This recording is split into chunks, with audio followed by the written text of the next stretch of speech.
The bitter January wind sliced through my thin coat as I rushed through the doors of El Corazon, the upscale Mexican hotel where I had been working for exactly 3 months and 2 days. My fingers were numb, my nose red from the cold, and my hair, which I'd carefully styled that morning, now hung in limp strands around my face. I was already 10 minutes late for my shift. "Sofía, where have you been?" Roberto, the floor manager, hissed as I hurried through the kitchen, tying my black apron around my waist. His eyes were wide with something I'd never seen in the usually composed man. Not just panic, but genuine fear. "Mesa 7. VIP. You're serving them tonight." "What? But that's Daniela's section," I protested, fumbling with the knot of my apron. Roberto gripped my shoulders, his fingers digging in slightly, his voice dropping to an urgent whisper. "Daniela called in sick. Listen to me very carefully, Sofía. These men, they're dangerous. Muy peligrosos. Don't look at them too long. Don't listen to their conversations. Just serve and disappear. Don't screw this up." The intensity in his voice, the way his hands trembled slightly against my shoulders, made my stomach clench with dread. I nodded, smoothing down my black skirt and tucking a strand of hair behind my ear, trying to calm my suddenly racing heart. I needed this job desperately. 6 months ago, I'd fled Boston with nothing but a suitcase, and my savings after my ex-boyfriend's escalating control had turned into something more frightening, bruises hidden beneath long sleeves, my phone constantly monitored, his hand around my throat the night I finally found the courage to run. New York was supposed to be my fresh start, my chance to become invisible, to rebuild myself from nothing. But fresh starts were expensive, and my tiny apartment in Queens, with its broken radiator and flickering lights, ate most of my paycheck. The rest went to Western Union, wired every week to the hospital in Guadalajara, where my abuela Elena was slowly dying. "Who are they?" I asked, grabbing my notepad with hands that wouldn't quite stop shaking. Roberto's eyes darted toward the kitchen door, then back to me. His voice dropped even lower. "Business associates of Mr. Guerrero." My blood ran cold. Everyone who worked at El Corazon knew about Mr. Guerrero, the mysterious owner who rarely made appearances but whose name was whispered with a mixture of reverence and terror. I'd never seen him, but rumors circulated like smoke through the kitchen. Some said he was just a wealthy businessman with hotels across 3 countries.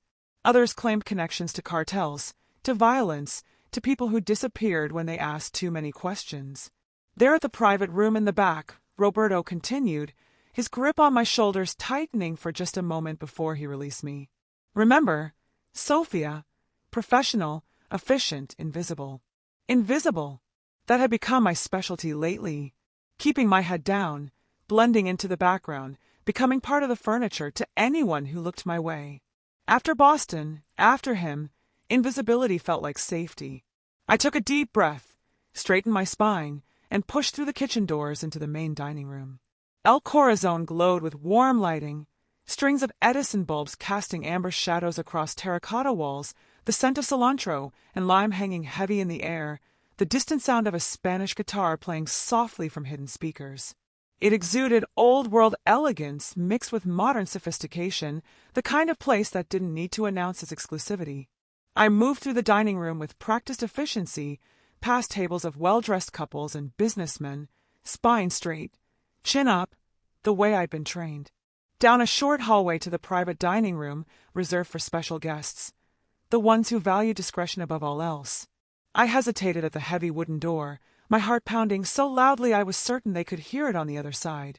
Then I knocked once, softly, and entered. The private dining room was dimmer than the main area, the lighting golden and intimate, shadows pooling in corners like secrets. A large round table dominated the space, and around it sat 6 men in suits that probably cost more than I made in 6 months. Their conversation halted the instant I entered, and 6 pairs of eyes turned toward me with varying degrees of interest and assessment. But only one gaze locked onto mine and held it with the force of a physical touch. He sat at what was clearly the head of the round table, though I couldn't explain how a round table even had a head, some quality of command in his posture, perhaps, or the way every other man in the room angled slightly toward him like planets orbiting a dark sun. I'd seen dangerous men before. My ex had been dangerous in his own pathetic way, unpredictable rage, controlling obsession, violence disguised as love. But this man was something else entirely. Dark hair slicked back from a face that belonged on ancient Aztec carvings, all sharp angles and brutal beauty, strong jaw shadowed with a precisely maintained beard. A suit that wasn't just expensive, but seemed tailored to his broad shoulders and lean frame, as if it had never existed before him and never would after. Gold rings glinted on fingers marked with ink, tattoos that crawled up from beneath his crisp white collar, serpents and skulls, and the Virgin of Guadalupe visible above the expensive fabric. More ink decorated his hands, disappearing beneath gold rings and a watch that probably cost more than my yearly rent. But it was his eyes that froze me in place, obsidian black, intelligent, calculating, and utterly cold. They swept over me in a single assessing glance that felt like being stripped bare, seeing not just my uniform and my fear, but something deeper, something I tried so hard to hide. He didn't look much older than 35, younger than I'd expected for someone who commanded such obvious deference.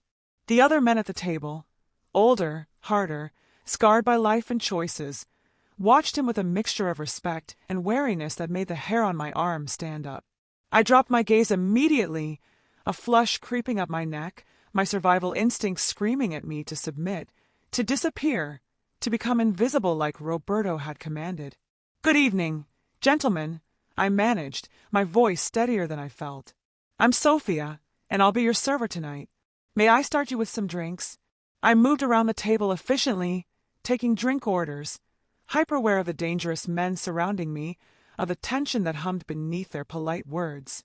When I reached him last, the man whose presence seemed to fill the entire room, he didn't immediately respond to my question about his drink preference.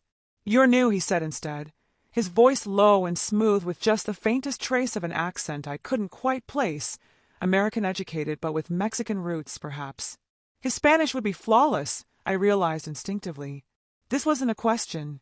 It was a statement of fact. "Yes, sir." 3 months, I replied, pen hovering over my notepad, refusing to meet those dark eyes again. A ghost of a smile touched his lips, not kind, but somehow more dangerous for its hint of amusement. "Tequila. Anejo. Neat." I nodded and turned to leave when the door opened and a man in a black suit entered, security, unmistakably, with the kind of build and cold awareness that spoke of violence held barely in check. He nodded respectfully to the table before approaching the man at the head, bending down to whisper something in his ear. The man's expression didn't change, but something in his posture shifted, a new tension settling across those broad shoulders, a subtle tightening of his jaw that made him somehow even more dangerous. I slipped out quickly, releasing a breath I didn't know I'd been holding once I was safely in the hallway. Something about that room, about him, made the air feel thinner, harder to breathe, charged with a threat I couldn't name but instinctively recognized. My phone buzzed in my apron pocket as I hurried toward the bar to place the drink orders. I never took personal calls during shifts, but with Abuela Elena in hospice care back in Guadalajara, her condition deteriorating daily, I kept my phone on me constantly for the past week. Each time it rang, my heart stopped, dreading the call I knew was coming.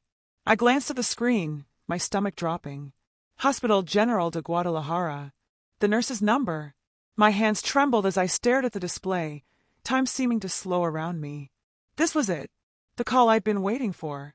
The call that meant I was out of time, that I'd never get to say goodbye, that another person I loved would slip away while I was trapped thousands of miles away, powerless and alone. I had to answer. I had to know. But not here. Not in the middle of my shift. Not where anyone could. The phone kept ringing, insistent, urgent. And before I could think it through, before survival instincts could override desperate need, I answered. "Pronto," I whispered, the Spanish slipping out automatically as it always did when speaking to anyone from home, my native tongue emerging without thought. The language of my childhood, of my grandmother's kitchen and summer nights in Guadalajara, and everything I'd left behind. "Señorita Reyes?" The nurse's voice came through soft and regretful, speaking rapid Spanish that my heart understood before my mind could translate. "Y eso sobre su abuela. Debe venir pronto si quiere despedirse. No tiene mucho tiempo. Quizás días. Lo siento mucho." My eyes closed, my free hand curling into a fist at my side as the words washed over me like ice water. Come soon if you want to say goodbye. Perhaps days. I'm so sorry. Cuánto tiempo exactamente? I asked quietly, my voice breaking slightly. Por favor, dígame la verdad. How much time exactly? Please, tell me the truth. The nurse's response was gentle but final. A week, perhaps. Maybe less. She's asking for you, Señorita Reyes.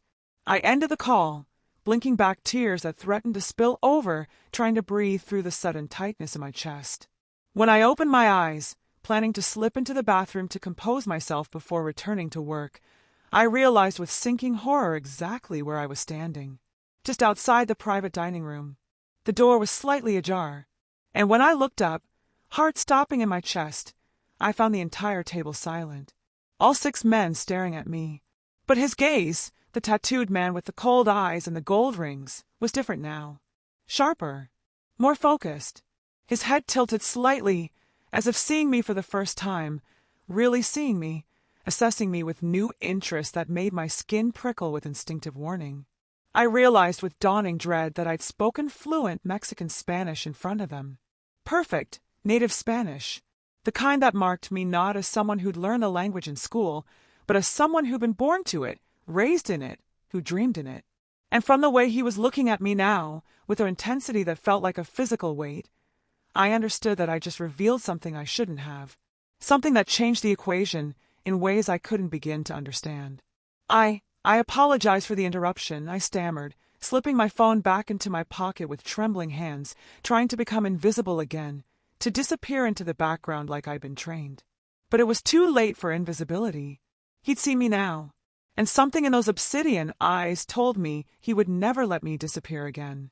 The apartment in Queens had a broken radiator that clanked through the night like a dying animal, and when the January wind sliced through the gaps around the window frame, I'd huddle under 3 blankets and remember Guadalajara summers, the fierce heat, the smell of my grandmother's kitchen, the way Bougainvillea climbed the walls of her courtyard in explosions of magenta and orange. Those memories felt like a fever dream now, something that had happened to a different girl in a different life. I worked 2 jobs to keep myself fed and my abuela's medical bills paid.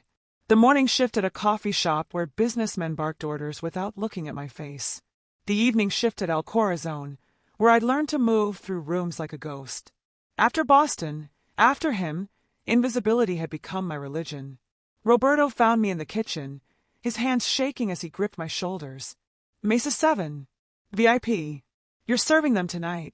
That's Daniela's section. Daniela called in sick. His voice dropped to an urgent whisper. These men, don't look at them. Don't listen. Just serve and disappear. Don't screw this up, Sofía. The private dining room was all shadows and golden light. 6 men in expensive suits sat around a table that hummed with barely contained violence. But only one man made the air itself feel dangerous. Dante Guerrero sat at the head, though the table was round. Some quality of absolute authority made it impossible not to see him as the center. Dark hair slicked back from a face carved from stone and fury. Tattoos crawled up from his collar, serpents winding around the Virgin of Guadalupe, skulls half hidden beneath his crisp white shirt. Gold rings caught the light. His eyes were obsidian, ancient and cold and utterly merciless. The others I catalogued quickly. Arturo Salazar with his calculating smile, the Castillo brothers radiating brutal efficiency, Vicente Cabrera whose accountant's face masked something darker. But it was Dante who filled the room, who made my survival instinct scream. I served drinks with trembling hands, catching fragments of conversation I shouldn't hear. Salazar's voice, coded but clear. The Veracruz shipment arrives Thursday. We'll need extra security. My phone buzzed in my apron. Hospital General de Guadalajara. I answered without thinking, stepping just outside the door. Pronto, Señorita Reyes. Y es sobre su abuela. Debe venir pronto si quiere despedirse. No tiene mucho tiempo. The Spanish flowed from me like blood from a wound, natural and unstoppable. Cuánto tiempo? Por favor, dígame la verdad. When I looked up, 6 men were staring at me through the half-open door. But only Dante's gaze mattered. Something crystallized in those black eyes, recognition, decision, possession. I tried to disappear back into service, but his voice cut through the room like a blade. Nadia se mueve. She stays. Midnight found me in his office above the restaurant, the city glittering below like scattered diamonds. He sat behind a mahogany desk, a file folder open before him. Sofía Reyes, 26, born in Guadalajara, raised by your grandmother. Degree in International Relations from Boston University. Fled an abusive relationship 6 months ago. He looked up, those obsidian eyes seeing everything I tried to hide. Your ex is still looking for you, by the way. Pathetic man. My blood turned to ice. 2 weeks in Mexico, he said, sliding a paper across the desk. You translate for me. I provide medical care for your abuela. $50,000. I don't understand. His hand covered mine on the desk, tattooed fingers warm against my cold skin. The touch sent electricity racing up my arm, fear and something infinitely more dangerous. You leave when I say so, Sofía. His voice was soft, absolute, final.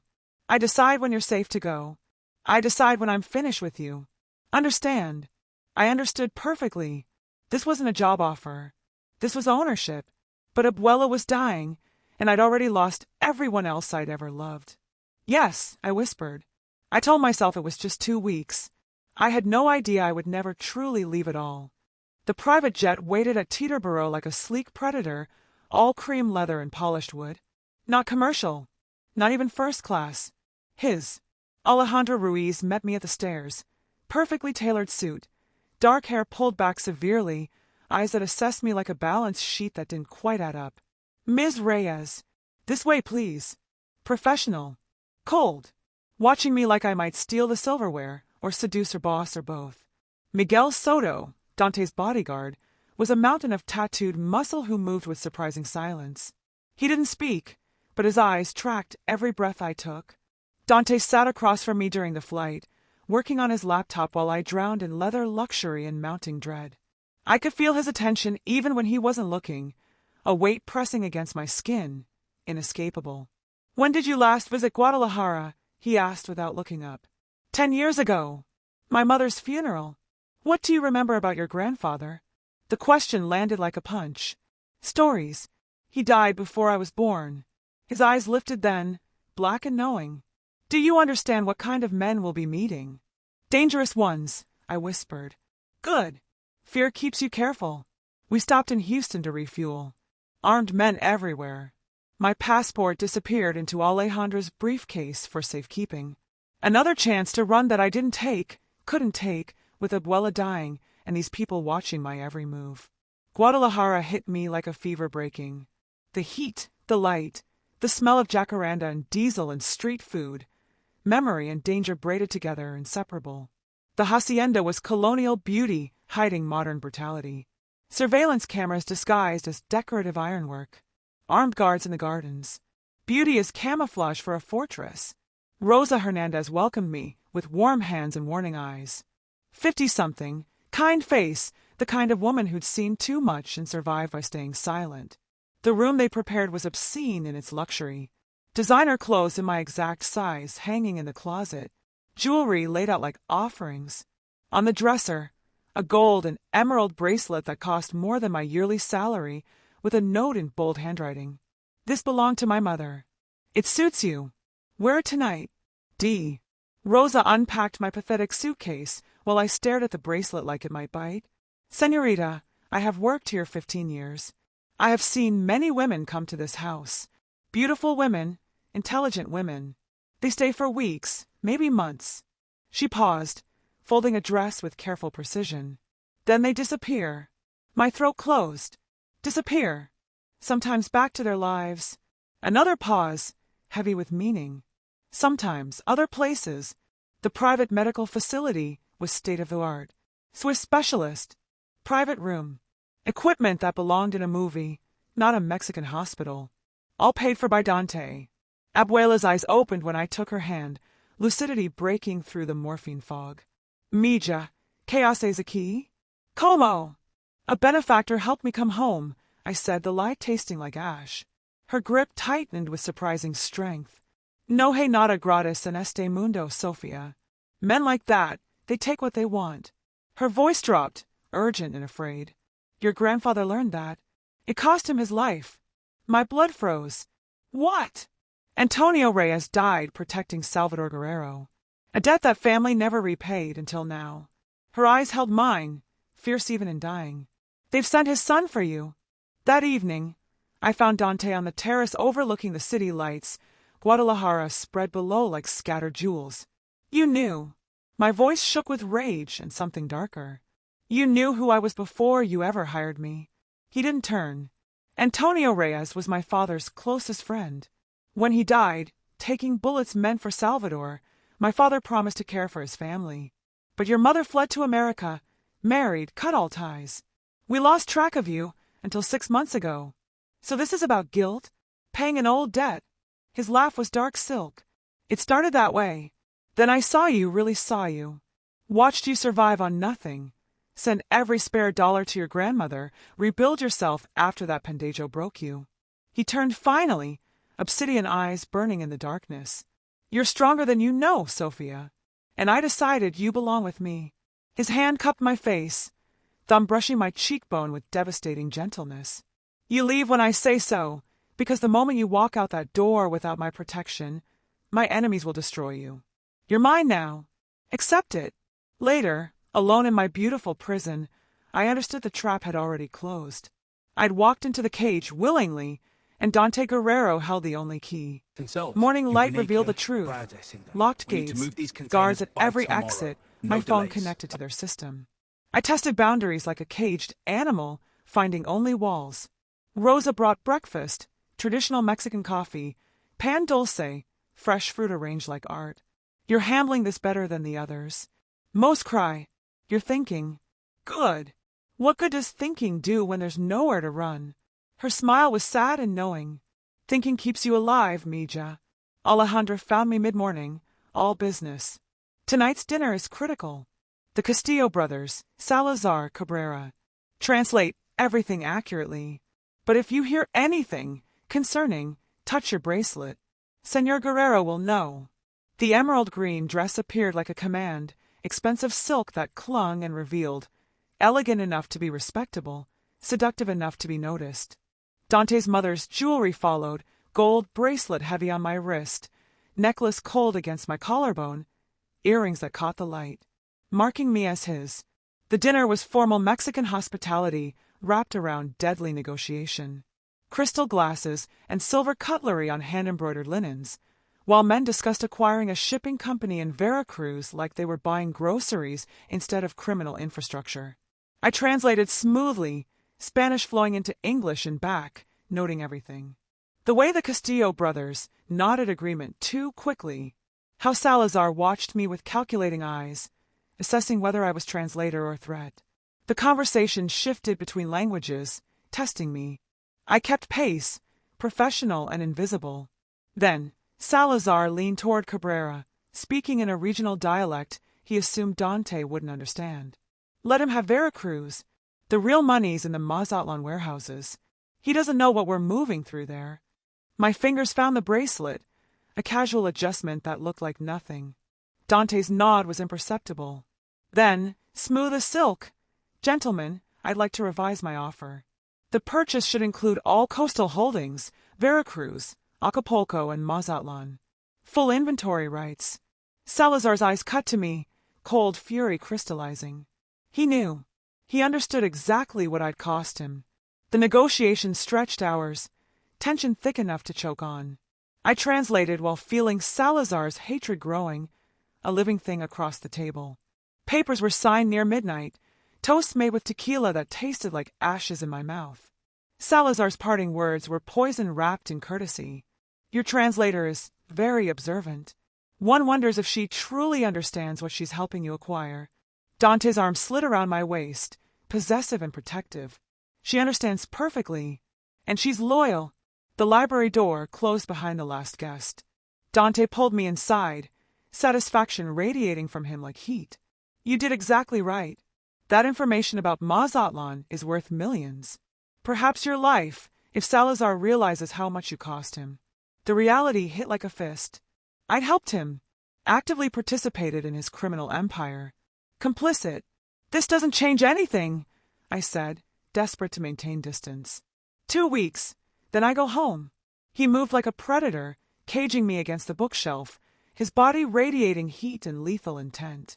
Still telling yourself that lie, Querida? His voice dropped to a whisper. You're not going anywhere. Not because I forbid it, though I do, but because you're starting to like this. The power, the importance, being necessary instead of invisible. No. His kiss destroyed the denial. Possessive, consuming, tasting of tequila and danger and something infinitely darker. My hands fisted in his shirt, pulling him closer even as my mind screamed to push away. His fingers tangled in my hair, angling my head back, claiming me with devastating thoroughness. When he broke the kiss, satisfaction glittered in those obsidian eyes. 2 weeks, you said? His thumb traced my swollen lips. We'll see, Sofía. We'll see. Later, alone in my beautiful prison, I touched my mouth where he'd kiss me, terrified of how much I'd wanted it, terrified of how much I wanted more. Morning found me at Abuela's bedside, avoiding Dante and the memory of his kiss that burned like a brand. Abuela's lucid moments came like gifts now, precious and fleeting. Her thin fingers traced my face. This Dante Guerrero, he treats you well. He's protective, I said carefully. Her knowing look cut through every lie. Like his father was with your grandfather. Salvador Guerrero inspired absolute loyalty, through love or fear. It was hard to tell which. Rosa found me in the garden later, bringing lunch and darker truths. I shouldn't tell you this, but you seem different than the others. She set down the tray with deliberate care. There was one woman, 3 years ago. Beautiful, intelligent like you. Señor Guerrero seemed to care for her. Then she tried to leave before he said she could. The pause stretched, heavy with unspoken horror. We never saw her again. My blood turned to ice. Did he? I don't know. I tell you, so you'll be careful. Very careful. Alejandra appeared that afternoon, all efficiency in designer clothing. Mexico City. Business meeting. You have 20 minutes.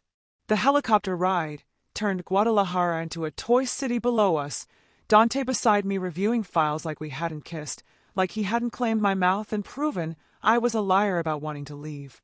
The meeting blurred every line I tried to maintain. Government officials in expensive suits discussing logistics and distribution routes with the casual familiarity of men who'd long ago made peace with corruption. I translated their coded language, drugs becoming product, bribes becoming facilitation fees, murder becoming conflict resolution.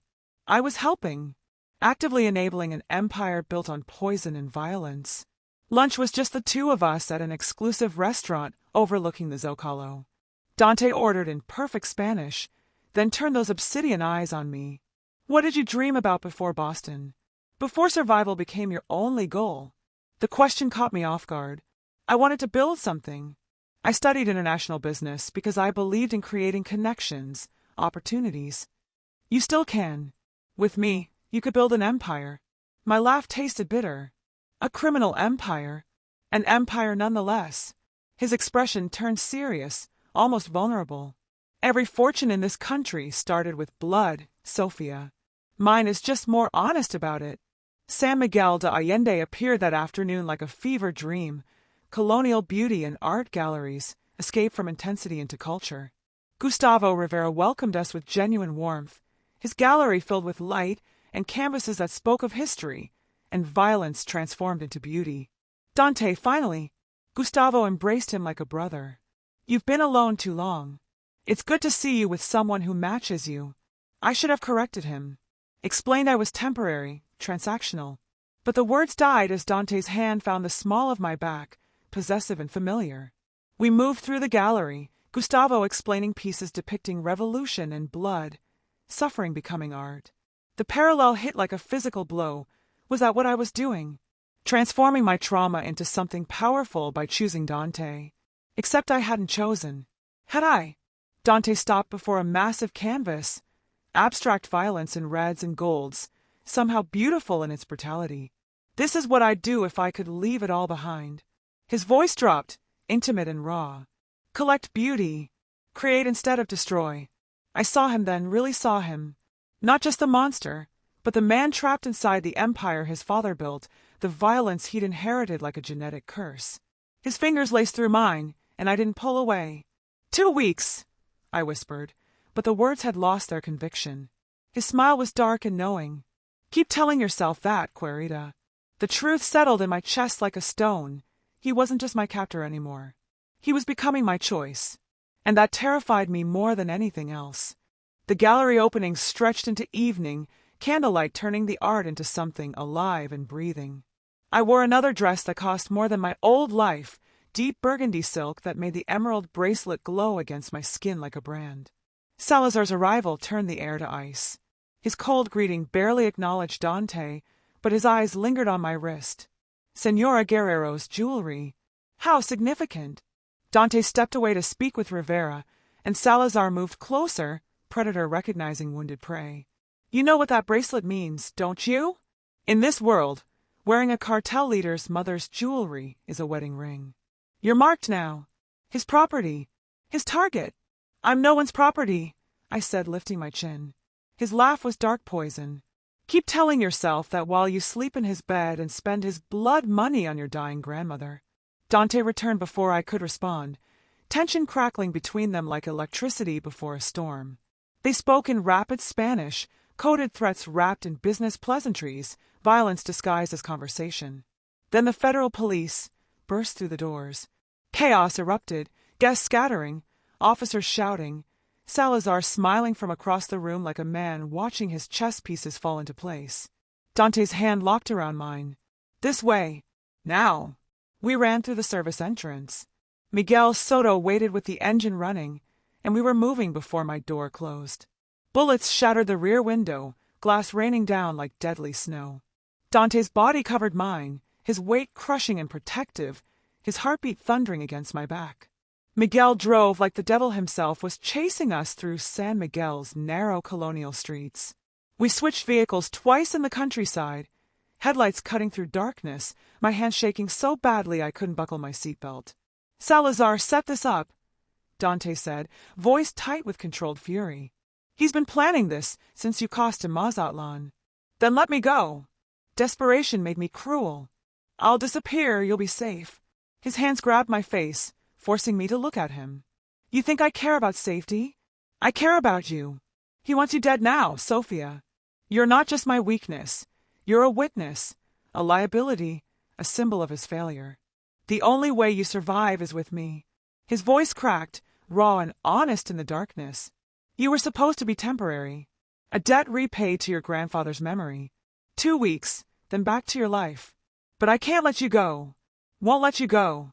You've become—" He stopped, jaw clenched, something terrible and beautiful breaking across his face. "What?" I pushed, needing to hear it. "What have I become?" His whisper cut through me like a blade. "Everything I can't afford to lose." He made calls while Miguel drove, arranging medical transport for Abuela Elena, pulling strings across countries, building an escape to Patagonia where Salazar's reach might not extend. The truth spilled out between phone calls. The shipping companies fronted drug and weapons smuggling. The restaurants laundered money. The real estate hid assets. Every beautiful thing I touched was built on violence and death. I was complicit. I'd benefited. I'd helped. And God help me, I didn't want to leave. "I'll protect you," Dante promised, his hand finding mine in the darkness. "Always. But you need to understand what that means. Blood will be spilled. Salazar will be handled. This life, my life, is beautiful and terrible. And you're part of it now." I thought about running, about choosing safety over this dangerous man and his empire of shadows. But safety was an illusion. My ex had taught me that. Salazar had proven it tonight. The only safety was power, was choosing the monster who wanted to protect me instead of destroy me. "Then let's run," I said, squeezing his hand. "Not away from you. With you." His kiss tasted like relief and possession, and the beginning of something that would either save us both or destroy us completely. The emergency flight to Patagonia felt like falling through darkness. Abuela Elena sedated in the medical transport section, armed security filling every seat. Dante beside me making calls in clipped Spanish that promised retribution.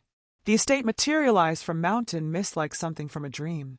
Remote, fortified, beautiful isolation wrapped in Argentina's jagged peaks and endless sky. Alejandra transformed the library into an operations center within hours, laptops glowing, secure lines humming, Dante managing his empire from exile like a general commanding distant battlefields. Rosa settled Abuela into a medical suite that rivaled any hospital, the Swiss specialist continuing care with quiet efficiency. When Abuela woke, she surveyed the mountains through floor-to-ceiling windows and smiled. Mountains are good for the soul. And for hiding. Days fell into rhythm. Mornings with Abuela, her lucidity coming and going like tide. Afternoons helping Dante translate calls and documents, my presence beside him feeling increasingly necessary, increasingly right. Dinners together in charged silence, the air between us electric with unspoken words. Then Abuela told me everything. Your grandfather wasn't just Salvador Guerrero's employee, Mija. They were brothers in everything but blood. When Salvador built his empire, Antonio was his conscience. The one who said too far when Salvador wanted more blood. Her thin hand gripped mine. Antonio died shielding Salvador from an ambush. Salvador held him as he died, promised to care for his family forever. She paused, gathering strength. But Salvador died 10 years later, and young Dante inherited everything. I thought the debt died with Salvador. I was wrong. Her eyes held mine, knowing and sad. Dante honors his father's promises. That's rare in this world. And the way he looks at you, that's not about debt, Mija. That's possession. Maybe love. The video calls from Guadalajara painted horror in high definition. Salazar's alliance with the Castillo brothers was seizing territory, bodies piling up, violence spreading like infection. Miguel Soto's reports grew grimmer daily. Dante orchestrated revenge from thousands of miles away, controlled fury in every order given, every call made. This is happening because of me, I said one night, watching carnage unfold on laptop screens. Because Salazar knows I matter to you. Yes, his honesty was brutal. Because I let him see what you mean to me. Because I stopped pretending you were just business. Because I... He stopped, jaw clenched. Because you what? Because I love you. The words fell like stones. And in my world, love is the deadliest weapon anyone can use against you. Miguel found me the next morning. If you stay, you must be able to protect yourself. And him. Target practice in the mountains became daily ritual. The guns weighed in my hands, the recoil against my palms, transforming from victim to potential warrior. I found power in the violence I'd once feared, understanding finally that survival meant becoming dangerous.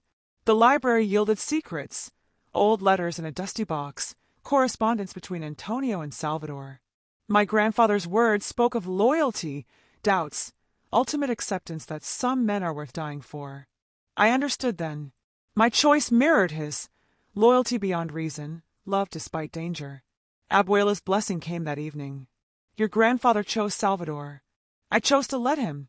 Now you must choose Dante, or choose freedom. But know this, whichever you choose it fully.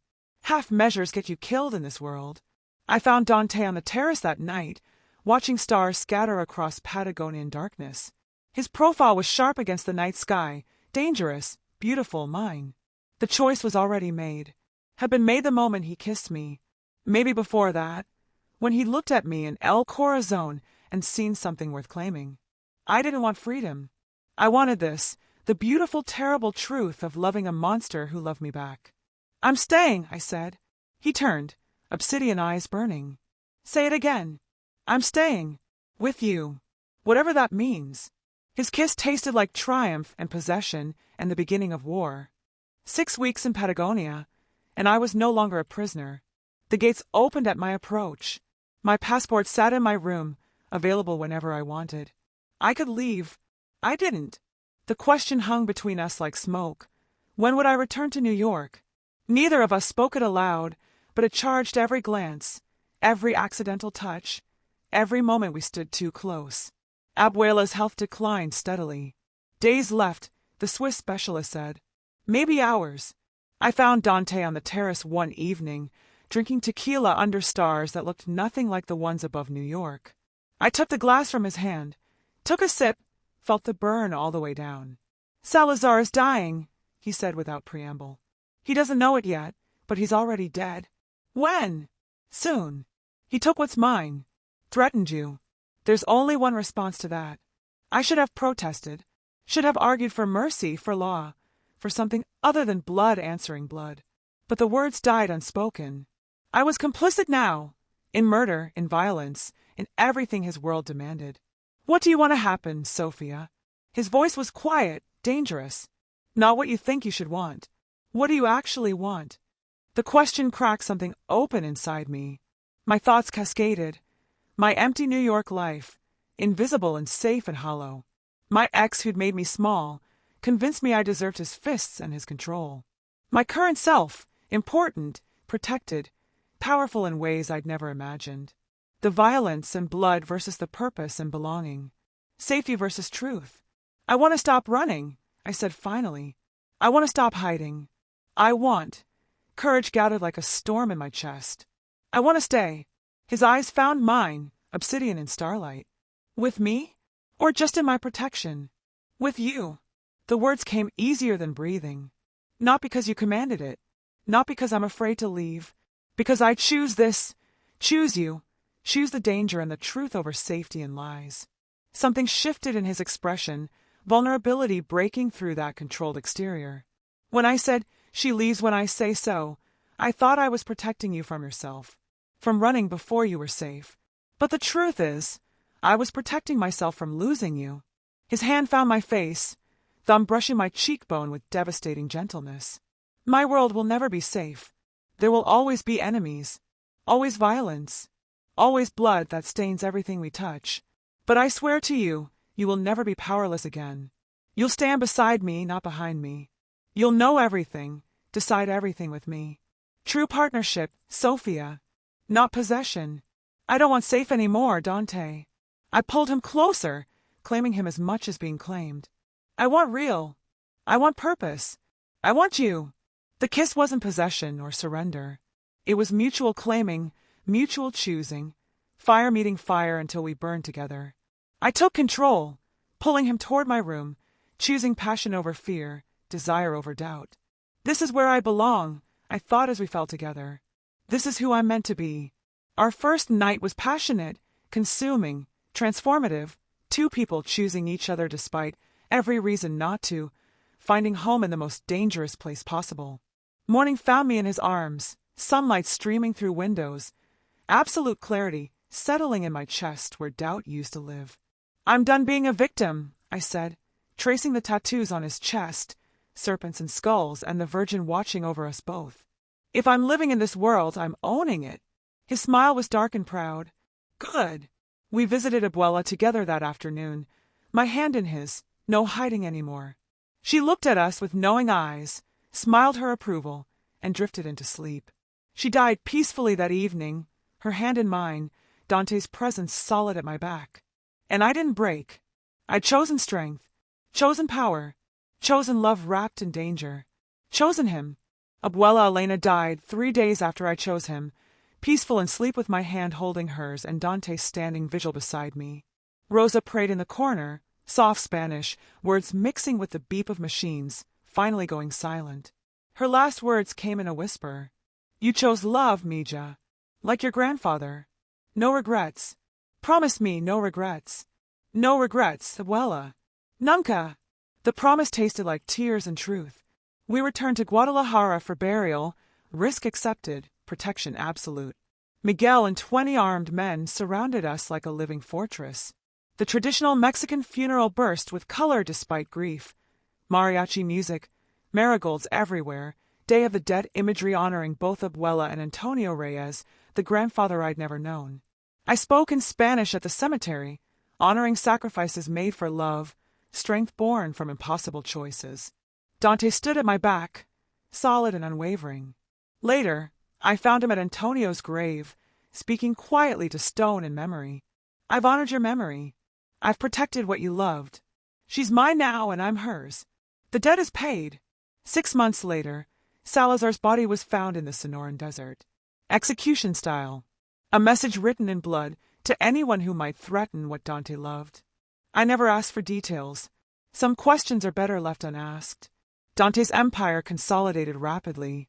The Castillo brothers absorbed into the organization, competitors eliminated or allied. And I was there for all of it, not just translating, but advising, strategizing, building alongside him.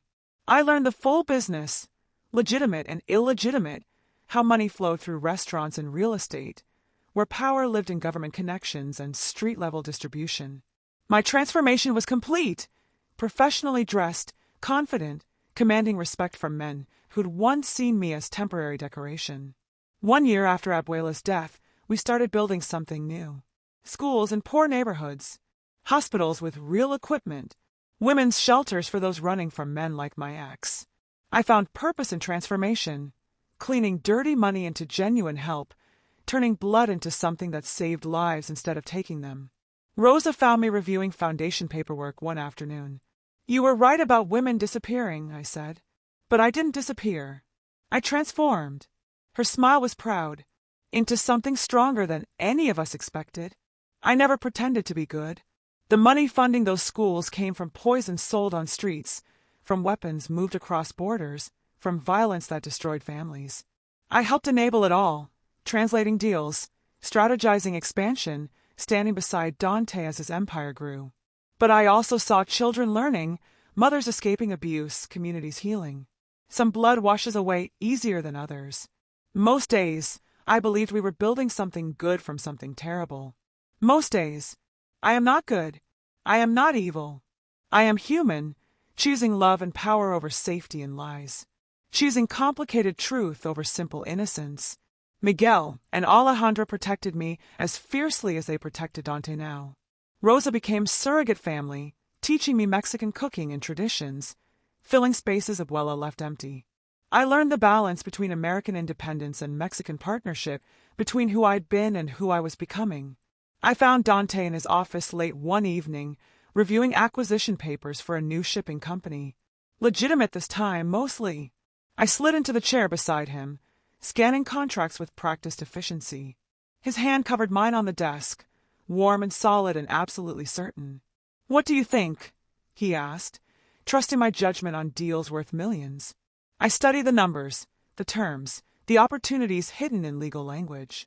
"It's good, but we can negotiate better payment terms. And I want 10% of profits diverted to the Education Foundation." His smile was dark and proud. Done. This was partnership. This was power. This was love built on blood and choice and absolute honesty about what we were. I had no regrets. Nunca.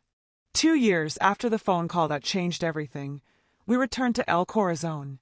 I was unrecognizable from the frightened waitress who'd once rushed through these doors, late and desperate. Designer suit, Italian heels, confidence radiating from every movement. Power worn like perfume. Roberto Guzman's shock was almost comical. "Señorita Reyes? I mean, Señora Guerrero." My smile was genuine, warm. "Just Sofía, Roberto. We came to celebrate. This is where it all started." We sat at Mesa 7, the VIP table where I'd first seen him, first revealed myself, first sealed my fate with a phone call in Spanish. Dante raised his glass, obsidian eyes holding mine. "To the woman who was supposed to leave when I said so, and stayed because she decided to.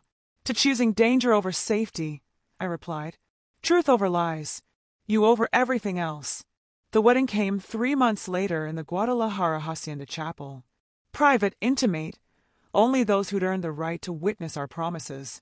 Miguel stoic in his suit, Alejandra actually smiling, Rosa weeping openly, Gustavo Rivera beaming like a proud uncle.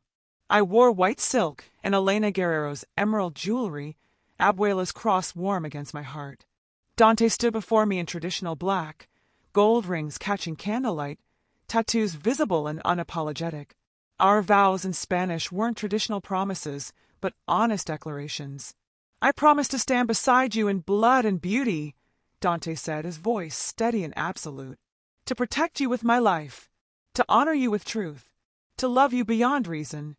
I promise to choose you every day," I replied, my hand in his. "To share your burdens and your empire, to be your partner in darkness and light, to love you without regrets." The emerald ring he slid onto my finger had belonged to his mother. Family legacy continued, bloodline extended through choice instead of birth. Daily life became rhythm. Morning, waking in his arms, his disbelieving gaze as if I might vanish. breakfast meetings where my counsel carried weight, my strategy shaping decisions. Running legitimate businesses, restaurants, real estate, import-export, while carefully laundering money into community projects. Evening dinners maintaining alliances, building power. Nights of passion and partnership, planning futures written in both blood and hope. I transformed completely, from victim to survivor, to warrior to queen. Men who'd once dismissed me now sought my approval.